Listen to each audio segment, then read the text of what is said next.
Assalamualaikum warahmatullahi wabarakatuh. Perkenalkan, nama saya Arlan dengan NIM 2025 13023. Saya akan mempresentasikan tugas kelompok dengan mata kuliah Pendidikan Kewarganegaraan. Materi berikutnya akan dibacakan oleh teman saya. Baik, kita langsung ke materinya dengan judul Menjadi Warga Negara yang Baik di Era Digital. Oke, kita masuk ke materi pertama, yaitu pengertian warga negara yang baik. Warga negara yang baik adalah warga negara yang menjalankan hak dan kewajibannya sesuai aturan yang berlaku, menaati hukum, serta berperan aktif dalam kehidupan bermasyarakat, berbangsa, dan bernegara demi kepentingan bersama.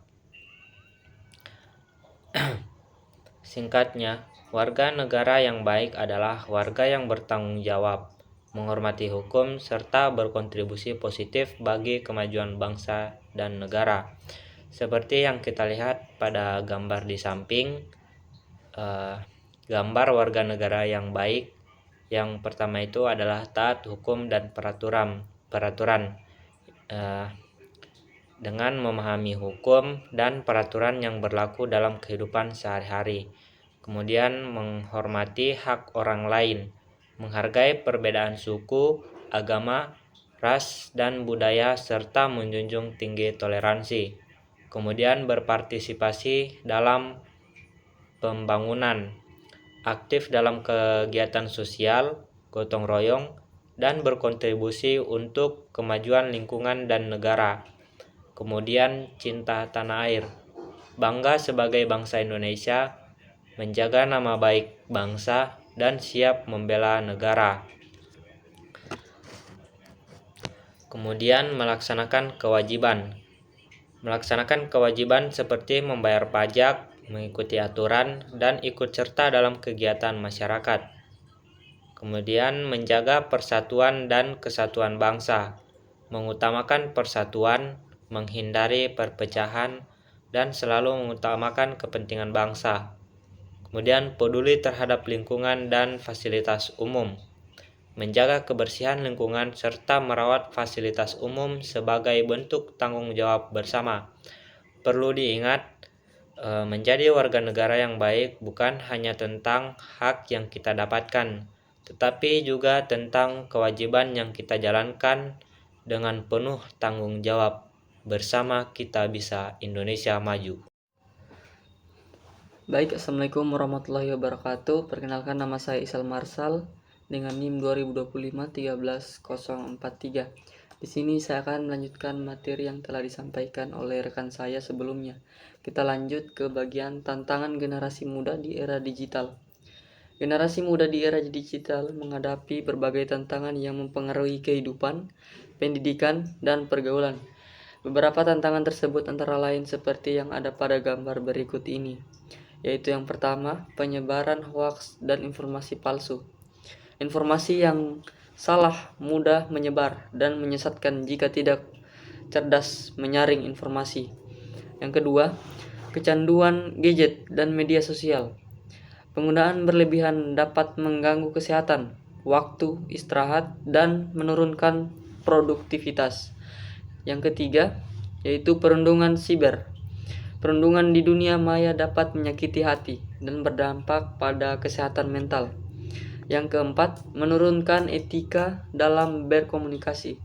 Kemudian, kemudahan berkomentar membuat sebagian orang lupa sopan santun dan tidak menghargai orang lain. Kita lanjut yang kelima, yaitu pelanggaran privasi dan keamanan data. Data pribadi bisa disalahgunakan jika tidak berhati-hati saat menggunakan internet. Yang keenam, yaitu pengaruh budaya yang tidak sesuai. Arus globalisasi dapat menggeser nilai-nilai budaya dan karakter bangsa jika tidak disaring dengan baik. Yang ketujuh, tekanan untuk selalu tampil sempurna. Media sosial sering membuat kita membandingkan diri dengan orang lain, sehingga merasa minder dan tidak percaya diri. Adapun solusi untuk menjadi generasi digital yang tangguh, yaitu tingkatkan literasi digital dan kemampuan berpikir kritis. Yang selanjutnya, gunakan teknologi secara bijak dan atur waktu dengan baik. Selanjutnya, jaga etika dan sopan santun dalam berkomunikasi. Kemudian lindungi data pribadi dan jangan mudah membagikan informasi. Selanjutnya, perkuat nilai-nilai positif, karakter, dan cinta budaya bangsa. Dan yang terakhir, gunakan teknologi untuk hal-hal positif dan bermanfaat. Kita mungkin tidak bisa menghindari perkembangan digital, namun kita bisa memilih menjadi generasi yang bijak, karakter, dan siap menggapai masa depan. Kemudian tantangan generasi muda di era digital. Digital dapat diatasi dengan meningkatkan literasi digital, menggunakan teknologi secara bijak, menjaga etika dalam bermedia sosial, melindungi data pribadi, serta tetap berpegang pada nilai-nilai Pancasila dan budaya Indonesia. Assalamualaikum warahmatullahi wabarakatuh. Perkenalkan, nama saya Reni Wahyu Saputra dengan NIM 2025-13052. Saya akan melanjutkan materi yang dibawakan teman saya sebelumnya, yaitu pada poin contoh sikap positif sebagai warga negara. Sikap positif sebagai warga negara adalah perilaku yang menunjukkan tanggung jawab, kepedulian, dan ketaatan terhadap aturan demi terciptanya kehidupan masyarakat yang aman, damai, dan sejahtera. Di mana contoh sikap positif berbagai warga negara terdapat beberapa poin. Poin pertama, mematuhi hukum dan peraturan, menaati peraturan lalu lintas, tidak melanggar hukum, dan mengikuti aturan yang berlaku. Kedua, menghormati hak dan kewajiban, menghargai hak orang lain, dan melaksanakan kewajiban kita dengan penuh tanggung jawab. Ketiga, menjaga persatuan dan kesatuan bangsa, yaitu bersikap toleran, tidak membedakan suku, agama, ras, dan budaya, utamakan persatuan Indonesia. Keempat, ikut serta dalam kegiatan masyarakat, yaitu aktif dalam gotong royong, kerja bakti, kegiatan sosial, dan kegiatan di lingkungan sekitar. Kelima, menjaga kebersihan dan lingkungan, membuang sampah pada tempatnya, merawat fasilitas umum, dan menjaga lingkungan. Keenam, menghargai perbedaan pendapat, yaitu berdiskusi dengan sopan, menghargai pendapat orang lain, dan tidak memaksakan kehendak sendiri. Ketujuh, mencintai tanah air, yaitu bangga menjadi bangsa Indonesia, mengikuti upacara bendera, dan melestarikan budaya bangsa. Kedelapan, menggunakan media sosial secara baik, yaitu tidak menyebarkan hoaks, ujaran kebencian, atau berita palsu. Gunakan media sosial untuk hal yang bermanfaat. 9. Membayar pajak dan memenuhi kewajiban, yaitu membayar pajak dan memenuhi kewajiban sebagai warga negara sesuai dengan ketentuan. Dan poin ke-10 yaitu berpartisipasi dalam pembangunan, yaitu dengan belajar giat, bekerja dengan jujur, berinovasi, dan berkontribusi untuk kemajuan bangsa dan negara. Dan refleksi pribadi saya sebagai mahasiswa. Sebagai mahasiswa, saya menyadari bahwa pendidikan di perguruan tinggi bukan hanya tentang memperoleh nilai yang baik, tetapi juga tentang membentuk karakter, memperluas wawasan, dan mengembangkan keterampilan. Saya memiliki tanggung jawab untuk belajar dengan sungguh-sungguh, berpikir kritis, serta menerapkan ilmu yang diperoleh demi memberikan manfaat bagi masyarakat.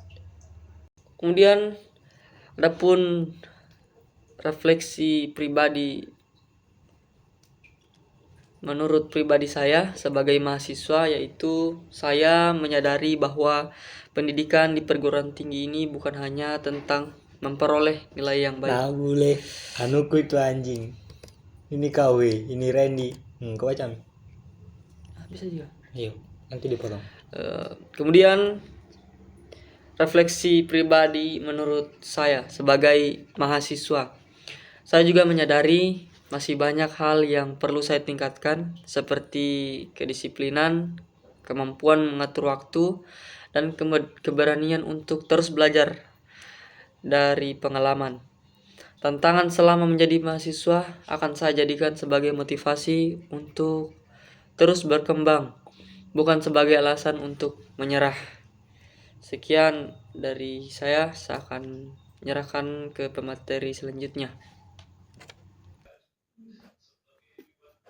Kemudian pada poin berikutnya refleksi pribadi mahasiswa. Kedepannya saya akan berkomitmen untuk menjadi mahasiswa yang bertanggung jawab, menjunjung tinggi kejuruan, aktif dalam kegiatan akademik dan maupun organisasi, serta berkontribusi positif bagi lingkungan kampus dan masyarakat. Dengan usaha yang konsisten, saya berharap dapat menjadi lulusan yang berintegritas, kompeten, dan mampu memberikan manfaat bagi bangsa dan negara. Oke, baik. Terima kasih atas waktu dan perhatiannya. Itulah materi dari kelompok kami yang berjudul Menjadi Warga Negara yang Baik di Era Digital. Sekian, terima kasih.